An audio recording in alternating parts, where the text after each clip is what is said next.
Bismillahirrahmanirrahim. Alhamdulillahirabbil alamin. Wassalatu wassalamu ala asyrafil anbiya'i wal mursalin wa ala alihi wa sahbihi ajma'in. Subhanaka la ilma lana illa ma 'allamtana innaka antal alimul hakim. Rabbi shrah li sadri wa yassir li amri wahlul 'uqdatam min lisani yafqahu qawli. Amma ba'd. Alhamdulillah ala ni'matil Islam, alhamdulillah ala ni'matil iman, wa kafa biha min ni'mah.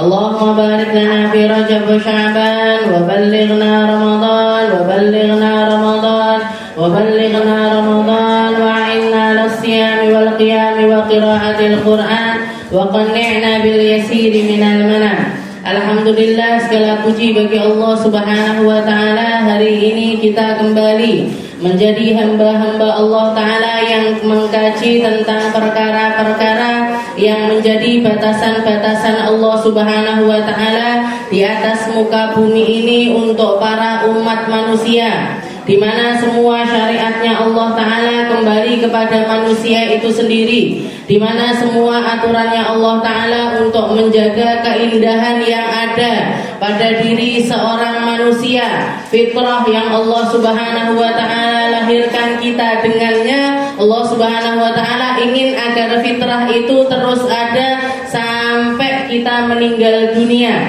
Allah Subhanahu wa Ta'ala pengen kita tetap bersih. Allah Subhanahu wa Ta'ala pengen kita tetap taat.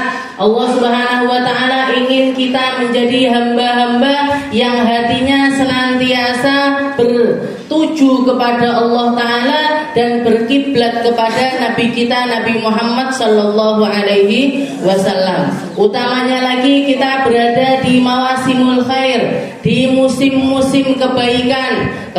Bulan kemarin adalah bulan Rajab, dan sekarang kita ada di bulan Sya'ban, dan sebentar lagi insyaallah kita akan memasuki bulan Ramadan. Maka semoga sebagaimana Allah Subhanahu wa Ta'ala memberikan kita jatah Rajab, jatah Sya'ban, ngasih juga kita jatahnya Ramadan, jatah untuk bisa puasa Ramadan, jatah untuk bisa tarawih Ramadan, jatah untuk bisa ngaji di bulan Ramadan, jatah untuk bisa membersihkan diri sebersih-bersihnya di bulan Ramadan. Karena Nabi kita Nabi Muhammad sallallahu alaihi wasallam pernah mengatakan as-salah ila as-salah wal jum'ah ila al-jum'ah wa Ramadan ila Ramadan mukaffaratun lima bainahunna majtunibatil kabair.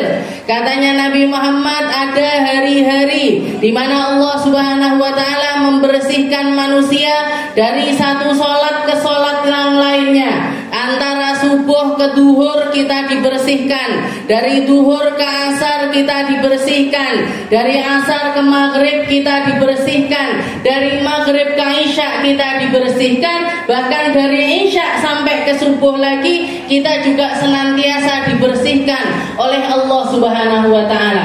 Makanya Nabi Muhammad di dalam salah satu percakapannya dengan para sahabat, wahai para sahabatku, bagaimana kiranya kalau kalian ini mandi sehari 5 kali, kira-kira masih tersisa kotoran apa enggak di badanmu? Kira-kira masih sempet bau apa enggak kamu? Kira-kira sempet ngetel apa enggak dagingnya di dalam dirimu? Katanya para sahabat, enggak mungkin ya Rasul.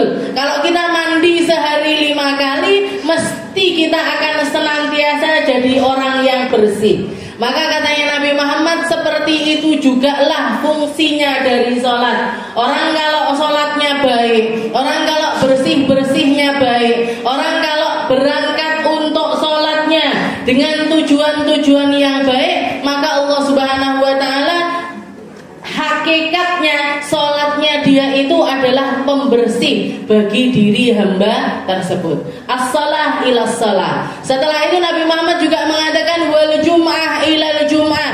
Ada juga pembersihan mingguan, yaitu antara satu Jumat ke Jumat yang lainnya, di mana orang bukan hanya dibersihkan tapi diisi dengan perkara-perkara yang indah, diisi dengan khutbah-khutbah, diisi dengan pencerahan-pencerahan. Tapi sayangnya untuk kaum perempuan Jumatan ini kan boten wonten. Nggih. Jenengan napa nggih kalau sudah hari Jumat melok adus, melok budal ke masjid, ikut dengarkan khutbah, nggih. Ngoten napa mboten? Malah biasane nggih kadang-kadang kumpung wong lanang-lanang Jumatan, nggih. Pasare mesti sepi, nggih. Tokone mesti sepi, wis tak budal belanja pas Jumat, nggih. Ngoten apa mboten? Kadang-kadang, saya kadang-kadang seperti itu. Oh, mumpung orang-orang Jumatan, tidak banyak orang ini, harus budal belanja sedilut, nggih. Jadi istilahnya sayangnya untuk para perempuan Jumat ini bukan menjadi salah satu jatahnya mereka. Maka jatah kita dari pencerahan-pencerahan adalah ketika kita datang di majelis-majelis semacam ini. Oke, makanya kalau jenengan datang di satu majelis, duduk di satu majelis, pegangi majelis itu. Saya bisanya hari Kamis datangnya, ya sudah pegangi hari Kamis itu, oke, sebisa mungkin untuk ndak absen, sebisa mungkin untuk ndak istilahnya ndak menggampangkannya, ndak sedikit-sedikit dituruti, ndak sedikit-sedikit dituruti, repot titik dituruti, repot titik, jangan seperti itu. Oke, karena ini adalah jatah mingguannya kita, oke, walaupun ndak akan mungkin bisa sama persis seperti apa yang didapatkan oleh para laki-laki, tapi setidaknya kita dapat pencerahan mingguan, oke, dapat pencerahan mingguan. Karena fungsi dari ilmu itu adalah sebagai cahaya, adalah sebagai lentera. Kita mau pergi kemana kalau misalkan tidak ada lampunya, gelap. Kalau misalkan kita ada di satu ruangan, di situ tidak ada lampunya, gelap, oke. Dan semua tempat yang gelap mesti tidak akan nyaman kita berada di tempat tersebut lama-lama, oke. Tidak akan betah kita lama-lama di satu tempat yang gelap. Oleh karena itu Allah Subhanahu Wa Taala menurunkan cahayanya, yaitu perkataan-perkataan yang datang lewat lisannya Nabi kita Nabi Muhammad Sallallahu Alaihi Wasallam. Wal jum'ah ilal jum'ah. Dan yang terakhir Nabi Muhammad mengatakan wa Ramadan ila Ramadan. Antara satu Ramadan dengan Ramadan yang lainnya juga adalah pembersih hari-hari yang dia lalui di antara Ramadan tersebut dengan satu catatan, dengan satu syarat. Orang bisa dibersihkan, orang bisa dibenahi, orang bisa dapat ampunan dari Allah Ta'ala, orang bisa dapat perkara-perkara yang indah antara perkara-perkara tersebut, entah itu pembersihan mingguan, harian ataupun juga tahunan, dengan satu syarat, majtuni batil kabair, selama dia jadi hamba-hamba yang senantiasa menghindari dosa-dosa yang besar. Yang bisa dibersihkan adalah dosa-dosa kecil, yang bisa dibersihkan adalah dosa-dosa yang enggak ngetel, nggih. Jangan tahu ngetel, nggih.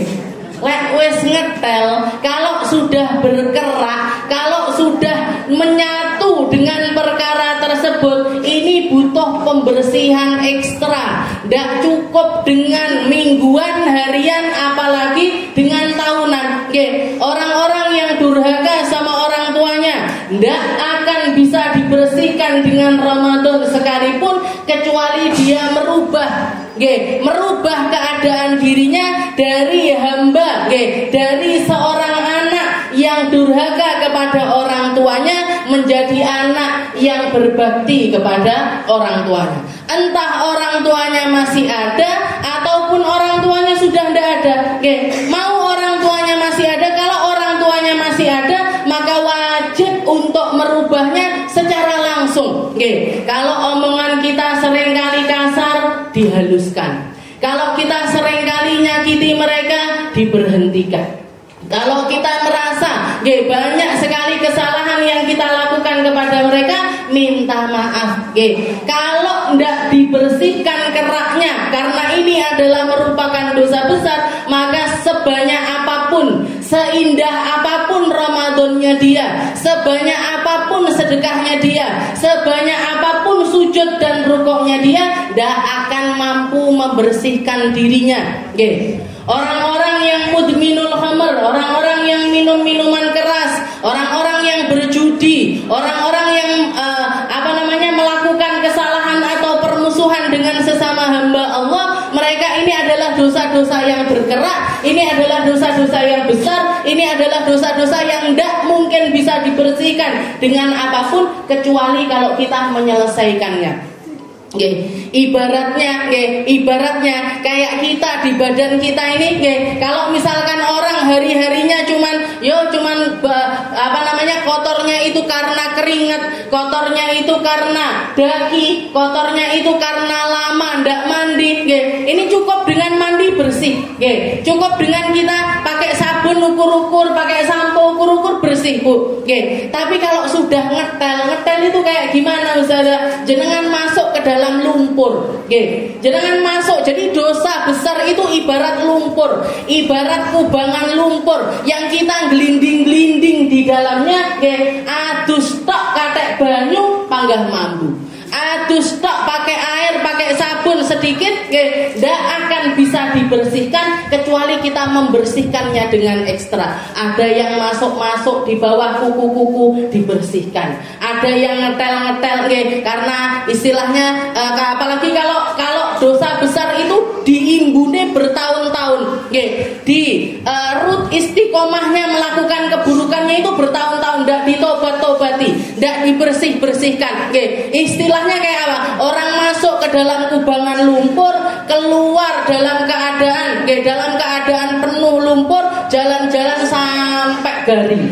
Bergaring, masuk lagi ke dalam lumpur tersebut, keluar lagi. Niki wis ndak karu-karuan, Bu. Ndak karu-karuan. Ini lumpur yang nempel di rambutnya ndak karu-karuan, yang nempel di badannya ndak karu-karuan, baunya sudah ndak karu-karuan. Maka cara membersihkannya gimana? Pembersihannya harus ekstra, mandinya harus berkali-kali, sabunnya harus berbotol-botol, samponya harus berbotol-botol. Baru kerak-kerak dosa itu tadi akan bisa dibersihkan. Kalau enggak, dia akan tetap berada dalam keadaan tersebut walaupun ketemu sama Ramadan berkali-kali sekalipun, walaupun ketemu sama Jumat berkali-kali sekalipun, walaupun sholat jungkir walik berapa rakaat pun tidak akan mampu membersihkan perkara-perkara tersebut. Jadi syaratnya nih, Bu, majtuni batil kabair. Dosa besarnya dulu dihindarkan, dosa-dosa buruk dulu yang dihindarkan, karena orang-orang yang bahkan apalagi durhaka sama orang tua. Allah Subhanahu wa taala ketika memandang hambanya di hari-hari yang istimewa kayak kemarin malam nisfu Sya'ban ataupun nanti malam pertama dari Ramadan, malam pertama dari Ramadan, Allah Subhanahu wa taala memandang kepada seluruh hatinya umat-umat yang beriman, untuk mereka-mereka yang durhaka kepada orang tua, mandang aja Allah taala tidak mau, ngelihat aja tidak mau, ngelirik aja tidak mau kepada mereka. Karena apa? Karena urusannya sama orang tuanya tidak pernah diselesaikan. Ridullah fi ridul walidain wa sukhtullah fi sukhtil walidain. Jadi istilahnya ridhonya Allah Ta'ala ada di dalam keridhaan orang tua, murkanya Allah Ta'ala ada di dalam murka orang tua. Tinggal kita introspeksi diri, kita lihat kalau kita masih punya orang tua hidup, ini bapak saya, ibu saya marah apa enggak sama saya? Ini bapak saya, ibu saya benci apa enggak sama saya? Ini bapak saya, ibu saya seneng apa enggak sama kehadiran saya? Kalau sampai mereka ada perasaan enggak seneng sama kita, itu menunjukkan kalau Allah Ta'ala juga enggak seneng sama kita. Kalau orang tua kita murka sama kita, itu menunjukkan kalau Allah Ta'ala juga sedang murka kepada kita. Ridho Allah. Ketika orang tua kita ridho, di situ menunjukkan Allah Ta'ala juga ridho.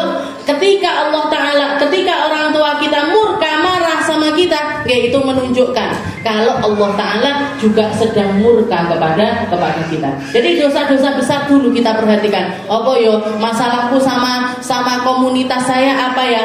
Masalah saya sama teman-teman saya apa ya? Ada ndak ya kira-kira yang sakit hati sama saya? Ada ndak kira-kira yang lagi benci sama saya? Urusan kita sama orang tua, kalau kita para istri, urusan kita sama suami kita tanya, pian jenengan, kalau orang Banjar pian, jadi jenengan ini, Pak suami, bapak-bapak, para pendamping hidup kita ini sebenarnya ridho apa enggak sih punya istri macam kita? Seneng apa enggak punya istri seperti kita? Kita tanya, kalau misalkan mereka mau, oh awakmu aslinya yo saya seneng, tapi kadang-kadang ngomelnya itu loh yang agak bikin, berarti dikurangi bu ngomelnya. Tengeroteng, jangan tahu tengeroteng, bahasanya anak pondok ini. Jadi cemberutnya itu loh, yang kadang-kadang bikin saya ini, ya aslinya bujuku nyapo, moodnya kok nggak pasti, nggak kelihatan. Nah, berarti itu yang dibenahi. Urusan kita sama orang-orang paling terdekat kita. Istilahnya mereka yang ada di ring satu, yang hidup senantiasa bersama kita, istilahnya yang ketemu pagi kita ketemu mereka, malam kita ketemu mereka, siang kita ketemu mereka, ini yang paling harus kita perhatikan. Anak-anak kita, orang tua kita, suami kita, ini urusan kita di dalam rumah ini sudah beres apa belum? Kalau masih ada yang ganjel dibenahi, kalau ada yang salah dibenahin. Biar apa? Biar kita masuk ke dalam Ramadan dan tidak terhalang sama sekali dari banyaknya rahmat, dari banyaknya ampunan, dari banyaknya kenaikan derajat yang Allah Subhanahu wa taala tebarkan selama hari-hari Ramadan. Selama hari-hari Ramadan. Kita masuk pas setelah babnya kita membahas tentang zakat sudah selesai, tentang sedekah wajib kita sudah selesaikan. Kepada siapa, bagaimana, niatnya apa, siapa aja yang boleh menerimanya, dan bagaimana kita mengeluarkannya, kita sudah membahasnya. Itu adalah satu-satunya sedekah yang diwajibkan oleh Allah Ta'ala kepada kita para hamba-hamba beriman. Aturannya pasti, aturannya saklek, dan nggak bisa dinyang istilahnya, nggak bisa diotak-atik. Sama halnya kayak sholat nggak bisa diotak-atik. Saya pengennya sujud dulu, baru setelah itu rukuk, baru ngono, nggak bisa. Harus urut, harus tertib, bacaannya harus runtut dan lain sebagainya. Zakat pun juga demikian. Dan sesuatu yang harus pertama kali kita lihat ketika kita mulai berbagi, ketika kita mulai istilahnya ketika kita bersedekah, maka yang pertama kali wajib untuk kita lihat, bahkan bukan ketika kita berbagi aja, mulai dari kita jadi orang yang produktif, jadi orang yang produktif, mulai bekerja ataupun juga mulai dapat pendapatan, maka wajib bagi kita untuk menghitungnya setiap tahun. Nanti keputusannya apakah kita masuk dalam kategori orang wajib zakat. Kalau masuk kategori orang wajib zakat berarti wajib zakat. Kalau tidak masuk kategori orang wajib zakat, maka cukup melaksanakan zakat fitrah. Itu aturannya agama Islam. Dan orang zakatnya istilahnya, karena zakat ini adalah sesuatu yang wajib, harus diberesi dulu sebelum masuk ke dalam sedekah sunnah. Sebelum masuk ke dalam sedekah sunnah, sedekah wajib ini harus pertama kali kita perhatikan. Sama juga kayak sholat, subuhan dhisik, baru kita merhatikan sunnah-sunnah yang lainnya. Mau ngambil qobliyah subuh, mau ngambil duhaan, mau ngambil tahajud, mau qobliyah duhur, ba'diyah duhur. Apa gunanya qobliyah, ba'diyah duhur kalau kita nggak sholat duhur? Kan lucu. Saya sholat qobliyah sih. Baru ngenteni wong-wong duhuran. Loh, awakmu ndak melok salat? Aku tak ba'diyah hari itu. Apa sing diba'diyahi? Lek duhure belum, gitu. Apa yang kita ba'diyahi kalau salat duhurnya belum? Itu hakikatnya sedekah zakat itu seperti itu. Jadi yang wajib dulu kita beresin. Sedekah wajib dulu kita beresin. Baru setelah itu misalkan kita mau sedekah sunnah. Oh, saya mau wakaf di pondok pesantren ini, saya mau nyumbang di sini, saya mau ikut ikut berbagi di sini, saya mau ikut, silahkan. Nah, untuk sedekah sunnah itu tadi baru kita melangkah ke sana kalau wajibnya kita ini sudah beres. Mau jenengan kurban. Kalau sedekah sunnah itu tidak ada aturannya, Bu. Sedekah sunnah itu kecuali kalau di momen-momen tertentu kayak idul kurban, kayak idul adha, yang paling disenangi sama Allah Ta'ala di situ apa? Ngalirkan darah kambing ataupun juga sapi. Boleh. Apa boleh? Kita belum wajib zakat tapi kita korban. Boleh. Tapi zakat ini tadi sudah kita istilahnya wis dihitung. Oh, ternyata saya masih kejauhan, masih belum mampu untuk berzakat. Tak lihat kambing pas waktu masuk bulan Dzulhijjah ternyata dapat rezeki, dapat rezeki bisa beli kambing, setelah itu korban kambing gimana hukumnya? Boleh saja, silahkan. Jadi istilahnya tidak ada kaitannya, tapi zakat ini tadi harus menjadi istilahnya bukan berarti orang kalau belum wajib zakat tidak bisa berbagi apapun, bukan. Nggak berarti seperti itu. Orang ketika belum masuk ke dalam golongan mereka-mereka yang wajib untuk berzakat tetap bisa melaksanakan sedekah-sedekah sunnah, karena sedekah sunnah ini tidak ada aturan sakleknya. Atau misalkan gini, saya ngitung, tahun ini saya mulai kerja, dilihat setahun gaji saya, kalau dilihat-lihat dihitung gaji saya setahun ini sekitar 50 juta. Oh, ndak wajib zakat, tapi saya pengen berbagi. Ngasih arem-arem ketika hari raya, misalkan seperti itu, ngasih arem-arem sama tetangga-tetangga kepada orang-orang terdekat saya, karena saya masuk golongan bukan golongan orang yang ndak mampu, bukan golongan orang yang ndak mampu tapi tidak sampai masuk ke dalam golongan orang-orang yang wajib untuk berzakat, tengah-tengah, bukan fakir, bukan miskin, tapi juga bukan orang kaya, tengah-tengah. Saya pengen berbagi sama tetangga-tetangga yang lebih kurang beruntung dari saya. Keluar misalkan Ramadan ini saya tak sedekah 500.000, silahkan. Saya tak sedekah 300.000, silahkan. Saya tak sedekah 1 juta, silahkan. Tapi kita harus ketahui kalau yang kita keluarkan ini bukanlah sebuah zakat, tapi sedekah sunnah. Sedekah sunnah. Kalau sedekah sunnah gimana aturannya? Tidak ada aturan tertentu. Boleh diberikan kepada siapapun, boleh dimakan oleh siapapun, boleh diberikan di tempat manapun. Kalau zakat tidak boleh. Oh, ada penggalangan dana pembangunan masjid, ini ada uang zakat saya, dimasukkan ke situ, tidak boleh. Tapi kalau sedekah sunnah boleh, silahkan. Sama persis seperti korban itu, orang korban Idul Adha itu, ketika diberikan nggak harus diberikan kepada orang fakir, miskin, amil dan lain sebagainya. Siapapun boleh menerimanya. Siapapun boleh menerima. Bahkan sebagian ulama membolehkan kalau misalkan tetangga kita atau orang terdekat kita, ketika kita korban ada di antara mereka yang non muslim, orang yang bukan orang Islam, istilahnya seperti itu, untuk narik perhatiannya mereka biar mau, istilahnya kita niatkan untuk dakwah kepada mereka, dikasih jatah mereka, boleh juga.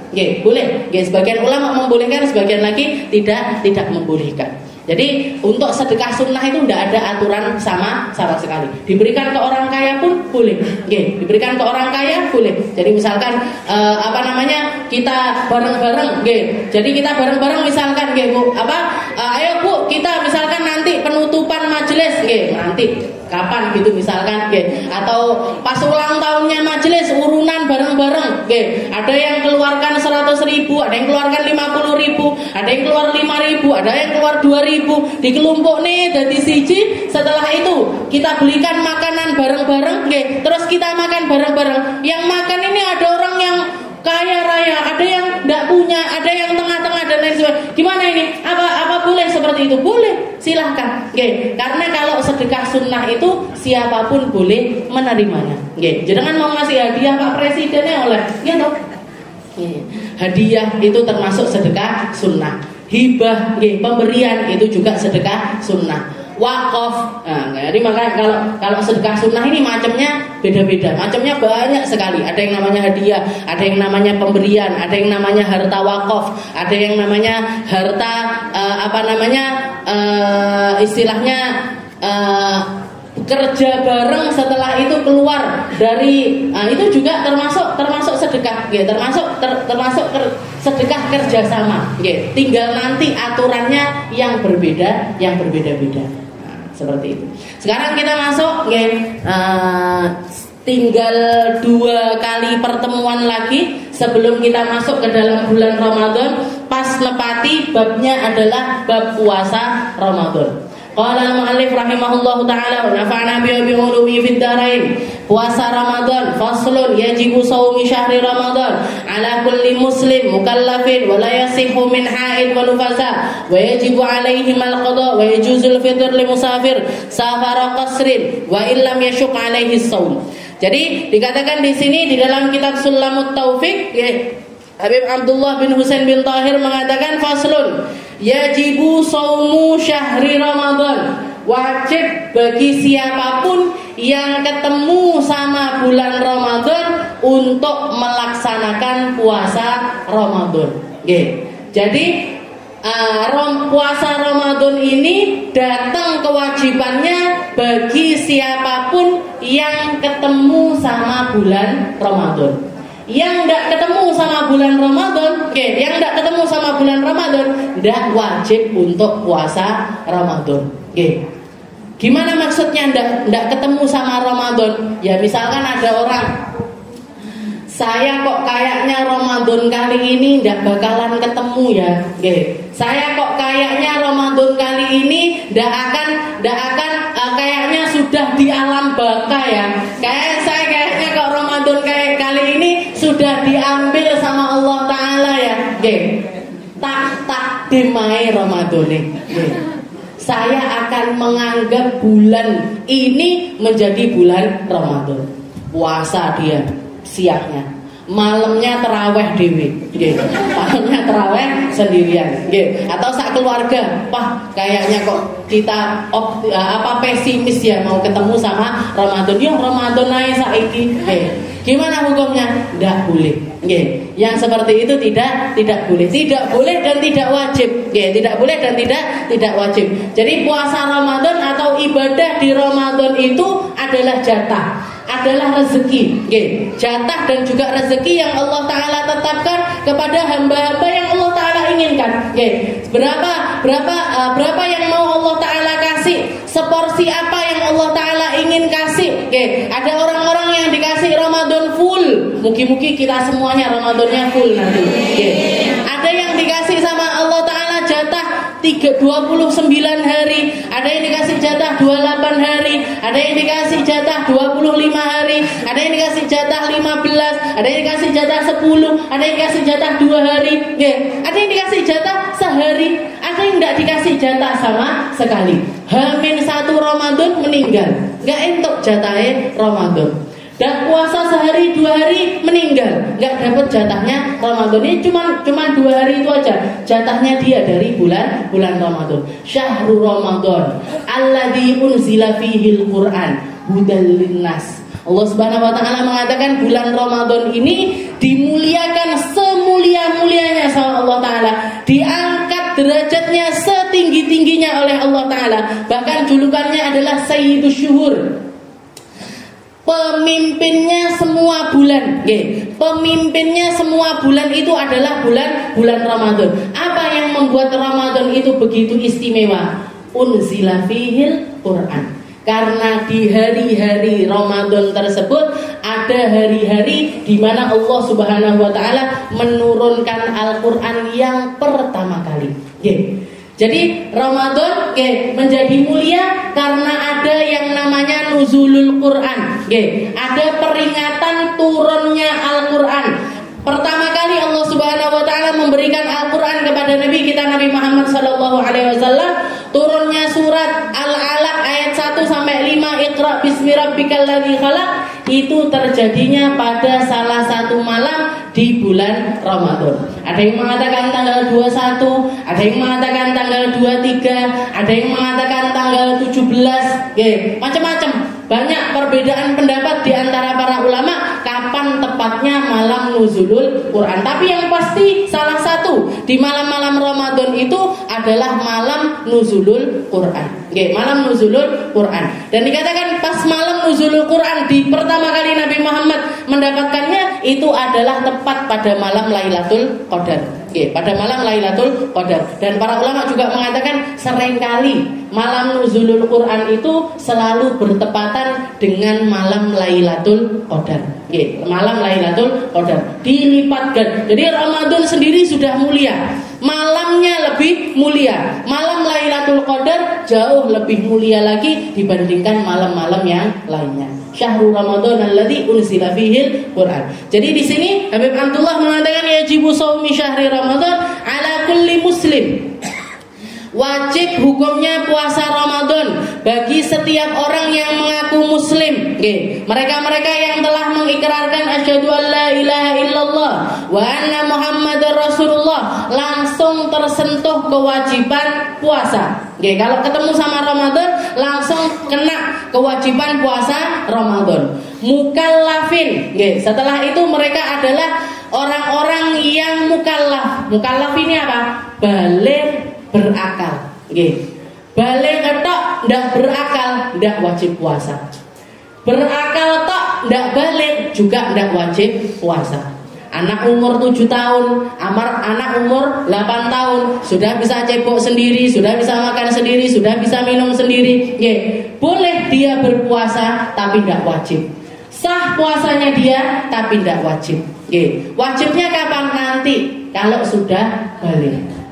Begitu juga orang-orang yang balik, tapi tidak berakal, orang-orang gila. Orang gila, balik umurnya 15 tahun, 17 tahun, 20 tahun, tapi tidak dong. Diomongi A, jawab B, diomongi B, jawab C, disuruh bajuan tidak mau, disuruh mandi sendiri, malah dolan kemana, nggak bisa diajak ngomong. Memang orang-orang yang tidak dikasih akal sama Allah Ta'ala, balik dia, tapi tidak berakal, maka tidak wajib juga untuk puasa. Ala kulli muslim mukallaf wala yasih alal haid wa nufasa. Dan juga syaratnya yang ketiga, tidak dalam keadaan haid, tidak dalam keadaan nifas. Perempuan-perempuan yang haid, perempuan-perempuan yang nifas, meskipun ketemu sama Ramadan, kalau di hari-hari haid, maka mereka tidak wajib puasa dan tidak sah puasanya. Tidak wajib puasa dan tidak sah. Semua ulama sepakat, perempuan haid, perempuan nifas, kalau misalkan mereka puasa, puasanya tidak sah dan memang tidak wajib untuk mereka. Lek melok-melok tok ustazah misalkan, sahur ikut sahur, buka melok buka, setelah itu seharian juga ndak makan, ndak minum, tapi istilahnya bukan niat puasa tapi niat tasyabbuh bil muslim, niru orang yang sedang berpuasa. Gimana hukumnya? Boleh. Boleh saja. Jadi misalkan aku untuk menghormati orang rumah biar atau buat menyemangati anak-anak. Misalkan jangan punya anak-anak umur 7 tahun, umur 8 tahun masih belajar puasa, lek kelihatan ibunya ngemil tengah-tengah jam 12 siang jenengan gawe mie goreng kayak ndok, kayak brambang ngiling-ngilene anake nggih. Kok anake nggih to. Jadi etok-etoknya puasa, jadi pura-pura puasa biar anak-anaknya ini termotivasi untuk puasa. Gimana hukumnya? Boleh. Tapi tetap nanti setelah Ramadan wajib untuk diqadha. Wajib untuk diqadha. Ya sih halal haid wal nufasa. Wajib alaihimal qadha. Jadi wajib bagi mereka untuk mengqadhanya. Itu puasa. Jadi puasa itu apa sih definisinya puasa? Puasa itu kalau secara bahasa adalah al-manah, al-imsak. Imsak itu menahan. Nahan. Di zakat kita diajarkan oleh Allah Ta'ala untuk berbagi. Di Ramadan atau di syariat puasa kita diajarkan sama Allah Ta'ala untuk menahan. Karena segala sesuatu itu kalau tidak ada remnya mesti kecelakaan. Segala sesuatu kalau kelebihan batas itu mesti tidak akan baik. Mesti tidak akan baik. Jangan naik mobil, remnya rusak, tidak bisa dipakai mobilnya. Kalaupun dipakai, orang yang naik bakalan celaka. Jangan naik motor, remnya agak uglek-uglik, tidak bisa ngerimai kudu karek sikil. Jadi ngeremnya pakai kaki. Gimana? Bahaya. Bahaya untuk yang naik, bahaya juga untuk yang ada di jalan. Makanya segala hal yang ada di dalam kehidupan kita ini kalau kelebihan mesti tidak apik. Mesti tidak bagus. Jadi Allah Subhanahu wa taala mengajarkan kita untuk ngerem keinginan, ngerem hawa nafsu, ngerem apa istilahnya mau sebanyak apapun yang kita punya, kita yang ngehandle. Ini yang saya punya, ini saya yang ngatur. Bukan saya yang diatur dengan harta saya, tapi saya yang ngatur harta saya. Berapa banyak orang-orang yang punya orang-orang yang punya duit, biasanya penyakitnya ndak iso nahan. Delok klambi api, ben delok klambi. Kalau deloke arang-arang melek masih wajar. Tapi setiap kali ngelihat barang bagus melek, niku sing masalah. Jadi misalkan kita ngikuti salah satu brand gitu. Misalkan kita ngikuti salah satu merek. Oh, ada merek A, keluar produk ini, ngetokne sepatu tuku, ngetokne tas tuku, ngetokne kalung tuku, ngetokne gelang tuku, ngetokne sembarang dibeli. Bareng ngono bar dipajang, iki lek gawe kapan? Sepatu punya 200 picis, itu setahun jenengan bendino ganti durung kemput. Punya tas sampai 500 picis, bendino ganti. Isu awan sore bengi, isu abang sore kuning, ndak bar. Akhirnya apa yang terjadi? Mubazir. Kalau sudah mubazir, koncone setan. Karena mubazir ikhwanu syayatin, bukan cuma temennya setan loh, Bu. Orang mubazir itu bukan cuma temennya setan. Kanal mubazirin kanu ikhwanas syayatin, katanya Nabi. Orang-orang mubazir itu bukan cuma temennya setan, bukan cuma sahabatnya setan, dulure setan. Dulure setan, kakak adik karo setan. Jadi kalau orang mubazir itu, kakak adik sama setan. Jadi punya rumah sekedarnya, punya perhiasan sekedarnya, punya sepatu sekedarnya. Nggak harus seperti zuhud, seperti Sayyidah Fatimah Zahra yang seumur hidupnya cuma punya baju 3. Sayyidah Fatimah itu seumur hidupnya cuma punya baju itu 3. 2 yang dipakai di dalam rumah, 1 yang dipakai keluar rumah. 2 baju yang dipakai di dalam rumah. Jadi misalkan hari ini dipakai, besok mau diganti, 1 dicuci, 1 dipakai, dikeringkan. Besoknya lagi yang kemarin dicuci itu dipakai lagi. Yang ini dicuci. Jadi yang baju di dalam rumah, kalau jenengan gitu dasternya Sayyidah Fatimah di dalam rumah itu 2. Baju luarnya beliau yang beliau pakai untuk keluar rumah 1, Bu. 1 hitam dari atas sampai bawah. Tidak ada warnanya sama sekali. Itu pun para sahabat ngelihat bajunya Sayyidah Fatimah yang dipakai keluar rumah itu, dilihat ada lebih dari 20 tambalan. Tambalan di sini, tambalan di sini, tambalan di sini. Dihitung. Jadi ketika duduk jejer sama Sayyidah Fatimah, sing sebelah kan adewe ngoten iseng ditelok dihitung 1 2 3 4 20 tambalan totalnya yang ada di bajunya Sayyidah Fatimah Zahra. Jadi tidak harus, istilahnya kalau kita mau jadi seperti Sayyidah Fatimah, aduh banget, antara langit sama bumi. Tapi minimal apa? Minimal tidak sampai ke tingkat mubazir. Tidak sampai ke tingkat kita itu jadi orang-orang yang berlebih-lebihan. Tidak sampai jadi orang-orang yang menghambur-hamburkan harta.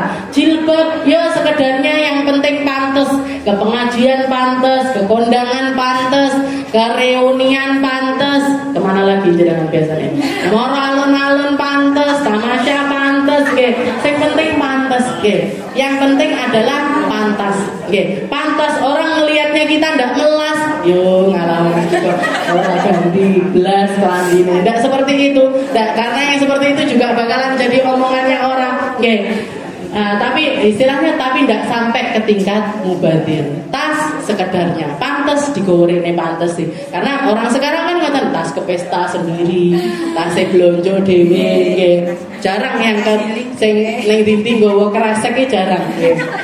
Yang penting pantas, seperti itu cukup, tapi tidak berlebihan. Jadi puasa itu intinya dari puasa, Allah Taala itu mengajarkan kepada kita untuk tahanan. Kamu kamu punya uang, kamu bisa makan, makanan ada di hadapanmu, tapi kamu memilih untuk tidak memakannya. Itu adalah inti dari puasa. Kamu haus, ada air minum di rumahmu, Di kulkas ada es, enak sirup, enak iki dan lain sebagainya. Tapi kamu memilih untuk tidak memakannya. Kamu memilih untuk tidak menikmatinya, memilih untuk tidak meminumnya. Itu intinya adalah puasa. Jadi kita jadi ketika kita paham atau terdidik dengan didikannya puasa, semua yang kita miliki ada di dalam genggaman kita. Kita yang ngatur dia, bukan dia yang ngatur kita. Kita yang ngatur uang kita, kita yang ngatur pakaian kita yang ngatur rumah kita yang ngatur kendaraan kita, bukan mereka yang ngatur kita. Karena keinginan kalau dituruti terus dan ente, beli mobil, beli motor, merek A, milik B, wis duwe B, milik C, duwe C, milik D. Apalagi keluar terus baru nggih napa mboten?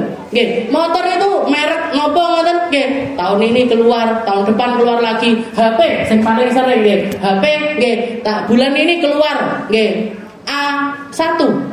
Bulan depan A2, bulan berikutnya A3, terus iki lek dituku kabeh piye ceritane gitu.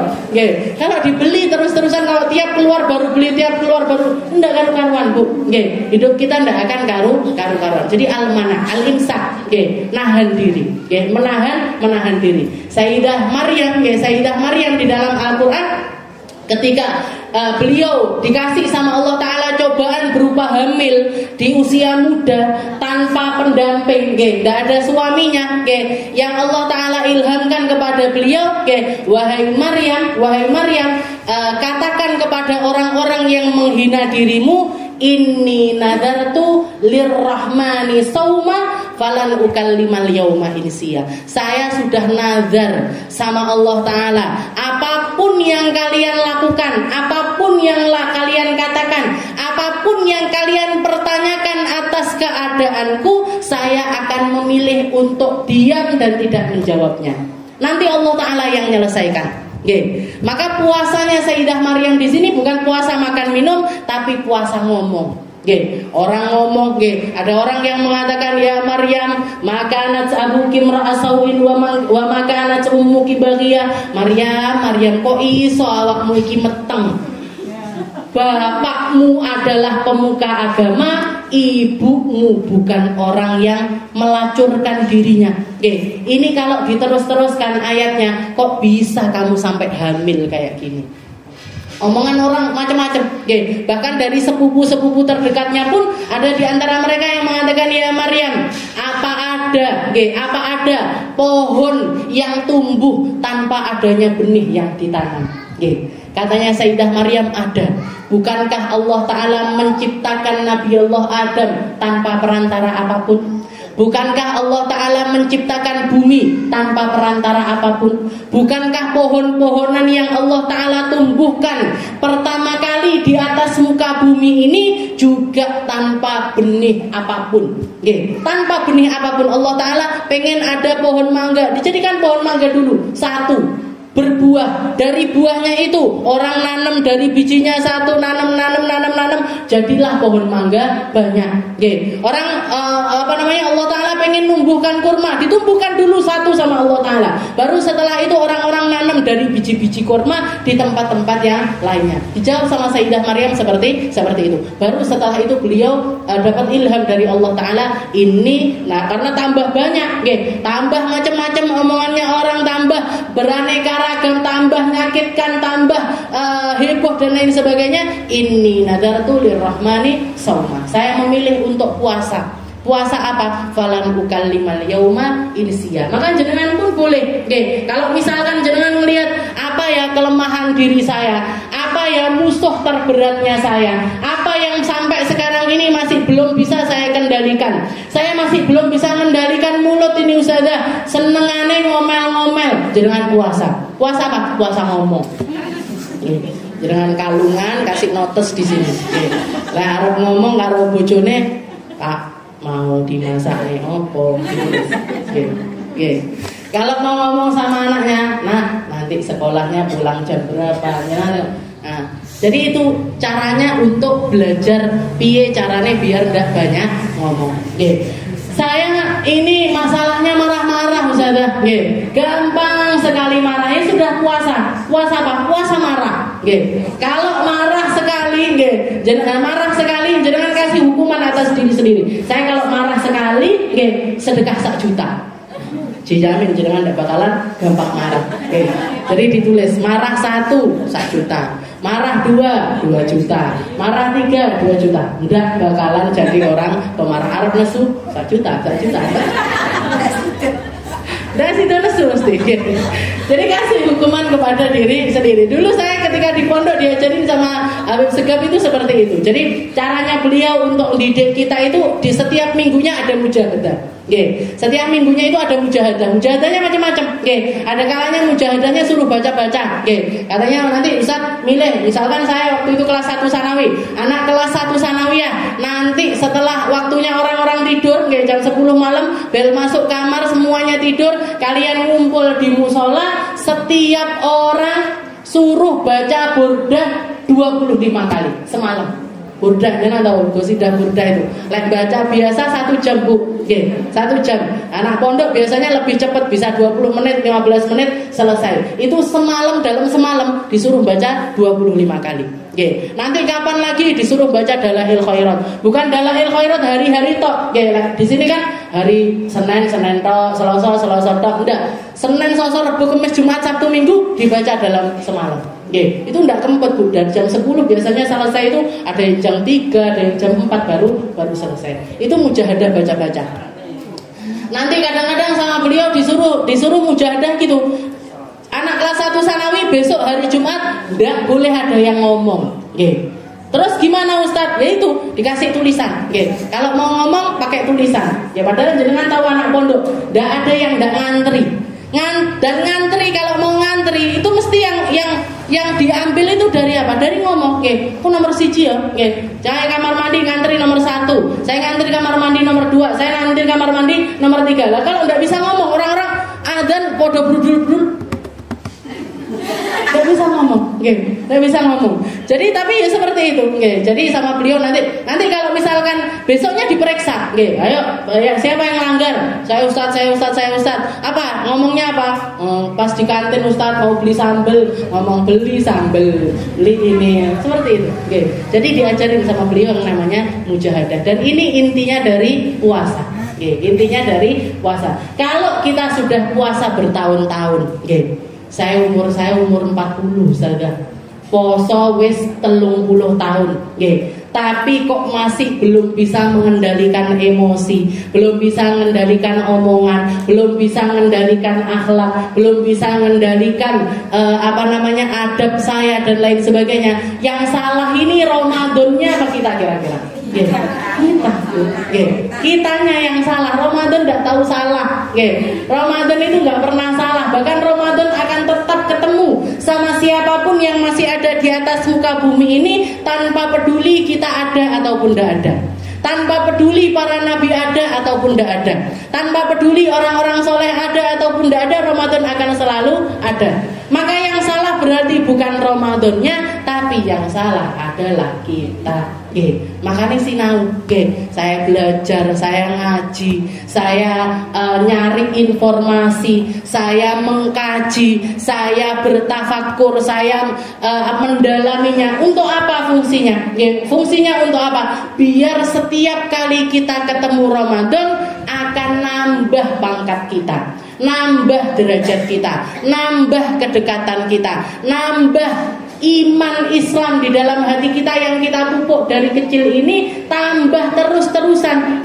Ndak tambah layu, ndak tambah elek, ndak tambah bobrok, tapi tambah indah, tambah merekah, tambah mewangi, tambah mendekatkan diri kita kepada ridhonya Allah dan juga ridhonya Rasulullah Sallallahu Alaihi Wasallam. Mungkin sama Allah Taala dikasih jatah Ramadan yang baik, dikasih jatah Ramadan yang indah, dikasih porsi-porsi kebaikan yang banyak, dikasih jatah untuk tarawih, dikasih jatah untuk sedekah, dikasih jatah untuk berbagi, dikasih jatah untuk berinfak, dikasih jatah untuk berbuat, dikasih jatah untuk melakukan pundi-pundi kebaikan, agar Ramadan kali ini menjadi perubah di dalam kehidupan kita, nambah kebaikannya kita, nambah keindahannya kita, nambah kebuka jalannya kita untuk semakin mendekatkan diri kita kepada Allah Subhanahu wa taala dan juga kepada Nabi kita Nabi Muhammad sallallahu alaihi wasallam. Ala hadhihi niyyah wa ala niyatin salihah wa ila hadratin Nabi Muhammad sallallahu alaihi wasallam bisirril Fatihah.